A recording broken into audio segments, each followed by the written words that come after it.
যোগ্য শিক্ষাকর্মী না শিক্ষক? শিক্ষক।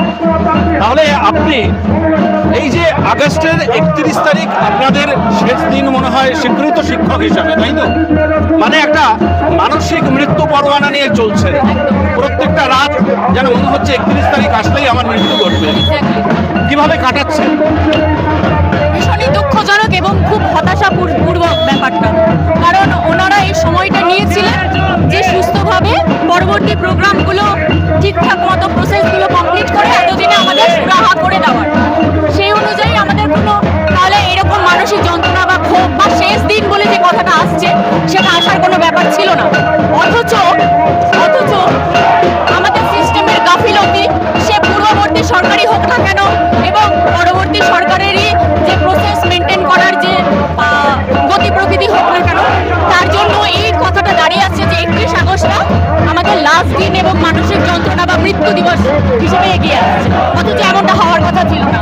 কথা ছিল যে এর মধ্যে সমস্ত কিছু সুস্থভাবে সমস্ত প্রক্রিয়া সম্পন্ন হয়ে যায়। এখন বিরোধী দলনেতা ছিলেন শুভেন্দু অধিকারী, তিনি অনেক আশ্বাস দিয়েছিলেন আপনাদের যদি সরকারে আসে তাহলে আপনারা যারা যোগ্য, অন্তত যোগ্যতার ভিত্তিতে, শূন্য নয়, আপনারা পরীক্ষা দিয়ে আপনাদের মেধার উৎকর্ষতার পরিচয় দিয়ে চাকরি পেয়েছেন, তাদের জন্য একটা সুবিচার করবেন। সেই রকম কি কোনো রকম তাদের সদিচ্ছা দেখছেন? আমি জানি না সরকার পরিবর্তন হওয়ার জন্য প্রচেষ্টা করতে বা সেই সম্পর্কে জানতে কতটুকু সময় লাগে। আমার মনে হয় এ সম্পর্কে বিভিন্ন আমলারা, বিভিন্ন অফিসাররা রয়েছেন ব্যাপারটা মেনটেন করার জন্য। সুতরাং ওনার এই কথাটা রাখা বা দেরি হওয়া বা কিছু মন্তব্য না করাটা, এটা আমাদের কাছে ভীষণ হতাশাজনক এবং একটা বিরূপ অবস্থান। মানে আমরা যেভাবে ওনাকে প্রতিশ্রুতিপূর্ণভাবে দেখেছি এবং সত্যি কথা বলতে এই যে সরকারের পরিবর্তন, এটাতে আমাদের আন্দোলনের, আমাদের পরিস্থিতির যে কোনো ভূমিকা নয় তা নয়। আমরা শিক্ষকরা শুধু শিক্ষক নয় কয়েকজন, আমাদের সাথে স্টুডেন্টরা ইনভলভ, তাদের গার্জেনরা ইনভলভ। সুতরাং একদম গ্রাসরুট লেভেলে অবধি আমরা কিন্তু কাজ করি। সেখানে আমাদের ওপর যে ঘটনাটা, সেটা কিন্তু পুরো সমাজের একটা ক্রাইসিস। সুতরাং সেই থেকেই কিন্তু একটা সরকার পরিবর্তনের মতন একটা ঘটনা ঘটেছে। তো এটা খুবই এক্সপেক্টেড যে ঘটনাগুলো ওনাদের আশাকে ত্বরান্বিত করলো এবং প্রতিশ্রুতিগুলো প্রতি আশা, তাদের প্রতি আশা বা যে স্বপ্নগুলো দেখে তাদেরকে আনা হয়েছে সেগুলো পূরণ হবে, সেটাই খুব অভিপ্রেত ঘটনা ছিল। কিন্তু এখনো অবধি আমরা চাই যে তারা আমাদের সাথে কথা বলুন, অ্যাটলিস্ট একদম মৃত্যুর খাদের ধার অবধি নিয়ে যাওয়ার কোনো দরকার নেই বলে আমার মনে হয়। পরিবার কে কে আছে? মা আছেন, 2 ভাই আছেন। তো তারা তো আপনাকে ঘিরে একটা স্বপ্নের জাল বলেছে নিশ্চয়ই। এবং আমি বলছি, আমি শুধু আমার মার বা ভাইয়ের বা আমার পরিবারের স্বপ্ন পূরণের দায় নিয়ে নই। আমি আমার সমাজের, আমি যে কমিউনিটি থেকে বিলং করি, আমার আশেপাশের কাছে আমি একটা উদাহরণ। কারণ গত 10 বছরে যে চাকরিটা হয়নি, সেখানে ফেয়ারভাবে আমরা কিছু সিট অধিকার করেছিলাম এবং অত্যন্ত যোগ্যতার সহ আমরা আমাদের স্কুলে সার্ভ করি। আপনি গিয়ে সেই স্কুলে গিয়ে খোঁজ খবর নেবেন যে ক্যারেক্টার বিল্ড কাকে বলে। এ ধরনের শিক্ষককে হারানো আমাদের শুধু পার্সোনাল লস নয়, এটা পুরো সমাজের ক্ষতি। এবং আমার মনে হয় যে যদি নিজেদেরকে অ্যাকচুয়ালি পাবলিককে সার্ভ করার যদি মানসিকতা কোনো টিমেরই থাকে, তাহলে প্রথমেই তো এই শিক্ষা এবং শিক্ষাকে যারা এগিয়ে নিয়ে যাবে তাদের প্রতি সুরাহা করা উচিত, তাদের প্রতি অন্যায় না করা উচিত। আপনি হয়তো ছোট ছিলেন 2011-র আগে, তো এসএসসিটা শুরু হয়েছে 96 সাল থেকে খুব সম্ভবত। কোনো সময় এইরকম আশঙ্কা করেছেন যে এইরকম দুর্নীতির সম্মুখীন হতে হবে এই এসএসসিকে ঘিরে? আমরা যতদিনে বাই দি টাইম যতদিনে বিএসসিতে এসেছি, ততদিনে আমরা দেখেছি সিনিয়ররা বিএসসি দেওয়া মানেই হচ্ছে চাকরি পেয়ে গেল। এবার তাদের কাছে অন্যান্য চাকরিগুলো অপশনাল, এই চাকরিটা হচ্ছে একটা কম্পালসারি এবং স্টেবল একটা জব।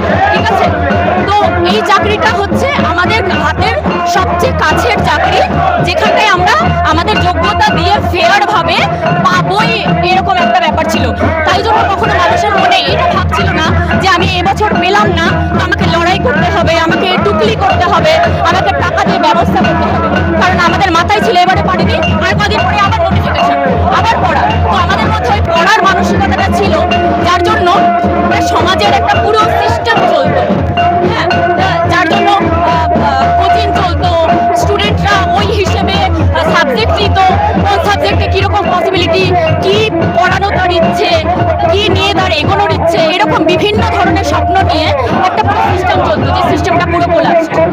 2011 পর থেকে সেই সিস্টেম একদম পুরো কোলাপস। এবং আপনি এটার উদাহরণ, আমার যে শুধু কথা বলছি তা না, একদম আপনি ডাটা দেখে নিন। আপনি যদি ডাটা দেখেন তাহলে বুঝতে পারবেন যে আমাদের এটার প্রভাব স্বাভাবিক যে সাবজেক্টগুলো, জেনারেল সাবজেক্ট নিয়ে পড়ার প্রবণতা তলানিতে ঠেকেছে। স্টুডেন্টদের মধ্যে মোরালিটি জিরো হয়ে গেছে, জিরো। তো কোথায় যাচ্ছে, কোথায় নিয়ে যেতে চাইছেন সমাজটা? শেষ বার্তা দেবেন মুখ্যমন্ত্রী এবং শিক্ষামন্ত্রীকে, কি বলবেন? আমি বলতে চাই স্যার, অতি বিনীতভাবে বলছি আর কি, শুধু একজন শিক্ষক হিসেবে নয়, একজন দায়িত্বপূর্ণ নাগরিক হিসেবে আপনাদের প্রত্যেকের কাছে আমাদের অনুরোধ যে কথা বলুন। সুরাহার পথ অবশ্যই আছে। দেশের বা সমাজের চেয়ে বড় কোনো সার্ভ হয় না, এটাই আমাদের মূল লক্ষ্য। রাষ্ট্রের জন্যই যত নিয়ম, যত পার্লামেন্টারি, যত সংবিধান, যা কিছু, তো রাষ্ট্র বা তার প্রজারা যাতে না ছুটে যায়, আপনারা এটার অতি সত্ত্বর ব্যবস্থা করুন। এবং আমাদের বিশ্বাস আছে, কিন্তু বিশ্বাস ভেঙে গেলে যে ভয়ঙ্কর পরিস্থিতিটা চলে আসবে সমাজে, আশা করি সেটা আপনার আমার কারোর জন্যই ভালো হবে না। আপনার নাম? পায়েল সরকার। আপনারা আপনাদের চোখের সামনে মৃত্যু দেখতে পাচ্ছেন। এই আগস্ট মাসই তো আপনাদের মনে হয় শেষ মাস, যেটা এই 31 অগস্ট 2026 পর্যন্তই আমাদের এক্সটেনশনের টেনিওর। কিভাবে এই মৃত্যু পরোয়ানা নিয়ে প্রতিটা রাত কাটাচ্ছিলেন, যে আগস্ট মাস আসলেই আমাদের মানসিকভাবে মৃত্যু ঘটবে? হ্যাঁ, আমরা আস্তে আস্তে নিজেদের মৃত্যুর দিনের পর দিনক্ষণ স্থির হয়ে গেছে। আস্তে আস্তে আমরা সেই দিকেই এগিয়ে যাচ্ছি। ঠিক যেভাবে 3রা এপ্রিল হঠাৎ করে শিক্ষাকর্মীরা জানতে পেরেছিলেন যে আজ থেকেই তাদের চাকরি চলে গেল, আমাদের কিছুদিন এক্সটেনশন নেওয়া হলো এবং সেই টেনিওরটা আরেকটু বাড়ানো হলো। আমরাও জেনে গেছি যে 31শে অগস্টই আমাদের যে এক্সটেনশন নেওয়া হয়েছিল সেই টেনিওরের লাস্ট দিন। এবং আস্তে আস্তে আমরা যে কিভাবে আমাদের নার্ভটাকে ধরে রেখেছি, সেইটাই আশ্চর্যের বিষয়। আমরা নিজেরাই প্রতি সকালে উঠছি এবং প্রত্যেকটা দিনই আস্তে আস্তে আমরা গুনছি। আপনারা যেদিন চাকরিটা পেয়েছিলেন, যেদিন জয়েনিং লেটারটা পান, সেই হাসি এবং সেই আপনার হাসার সাথে সাথে আপনার পরিবারজন হেসেছিল, তাদের প্রত্যেকটা দিন 3রা এপ্রিলের পরে কিরকম কেটেছে আপনারা কিভাবে দেখতে পাচ্ছেন? সবচেয়ে দুঃখজনক তো সেটাই, যারা আমাদের সাথী ছিল, যারা আমাদের প্রতি মুহূর্তে আমাদেরকে সাপোর্ট করেছে, যে সাপোর্ট সিস্টেম নিয়ে প্রত্যেকটা ছেলে প্রত্যেকটা মেয়ে ছোট থেকে বড় হয়, বাবা মা ভাই বোন, এবং আস্তে আস্তে জীবনের পরবর্তী সময় স্বামী সন্তান সবকিছু, তারা ধীরে ধীরে আমাদের সাথে সাথে তারাও আস্তে আস্তে হতাশ হয়ে যাচ্ছে। এই হতাশা নিরাশা সবচেয়ে দুঃখজনক তাদের চোখে দেখাতে, যে আমাদের যে শুধু ঘুম কমে আসছে, কষ্ট দিন বৃদ্ধি পাচ্ছে, তার সাথে তাদেরও বাড়ছে। আপনার পরিবারে কে কে আছে? আমার পরিবারে স্বামী আছেন, সন্তান আছে, মা আছেন, বিধবা মা, 2 বোন আছেন। তাদেরকে কিভাবে সান্ত্বনা দেন? তাদেরকে সান্ত্বনা দিতে সব ঠিক হয়ে যাবে, কারণ আমি জানি সব ঠিক হয়ে যাবে, ঠিক হতেই হবে। যোগ্যরা হারেনি, যোগ্যরা হারবেও না, যোগ্যরা শিক্ষাঙ্গনে ফিরবেই। যিনি এলওপি ছিলেন, লিডার অফ অপোজিশন ছিলেন, যখন আপনারা আন্দোলন করছেন তৃণমূল সরকারের বিরুদ্ধে, তখন তিনি বলেছিলেন যে আপনাদের যারা যোগ্য তাদের ঠিক একটা সুরাহা করবেন। সেই দিকে কি যাচ্ছেন?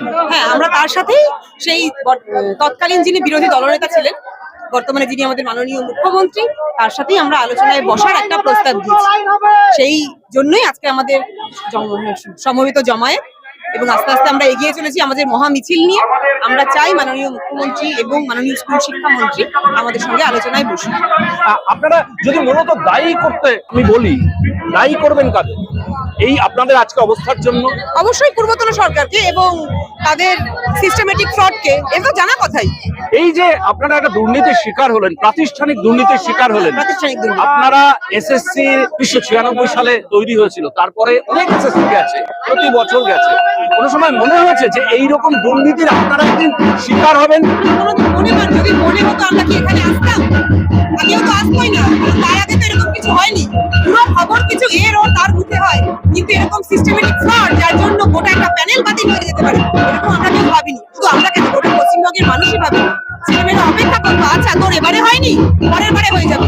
এমনও 1 বছর গেছে, এসএসসি বছরে 2 বার হয়েছে, একটি বছর ছিল।